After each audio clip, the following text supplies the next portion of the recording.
Hey guys, this is Foucault. This is the second part of this deep stack series, playing at these new 250 big blind tables on PokerStars. The only thing you would have missed from part one, if you care about kind of the history of how I got the stack that I have now, um, if you care about how I got this current stack or what my dynamic might be with these players, the first part of this video was actually a in a hand replayer for just this table here on the left-hand side, the 3-6 table. I looked at some of the hands I played before I started recording this session. So now what I'm going to be doing is providing voice narration for a session that I recorded live. I was playing other tables at the time as well, but these are the two that I recorded. It's a 3-6 250 big blind table on the left with antes and a 2-4 250 big blind table with antes on the right. So I recorded the footage live, and I'm just going back through now and adding my commentary. So real quickly, I'll remind you a little bit of what our dynamic here is. The solo talent player has been very aggressive, and he and I have gotten butted heads a little bit already in terms of three betting each other. I think he made at least one play that I thought was kind of questionable, where he three bet my under the gun raise with ace jack offsuit from his small blind, and I think that's a bit of a mistake playing as deep stacked as we are. I think you don't want to play an offsuit ace, especially a kind of weak one like ace jack, that strongly.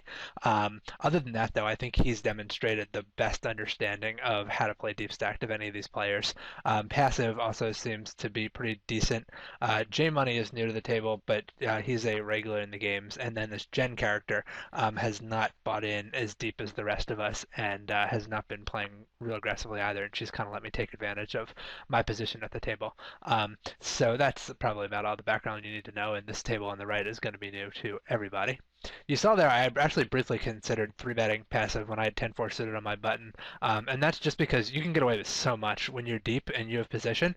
You can really get away with a lot. I think 10-4 suited. It's not even that it would be unprofitable to do it in a vacuum, but I don't want to be three betting him with every hand because he will start playing back at me, and eventually it's not going to be profitable.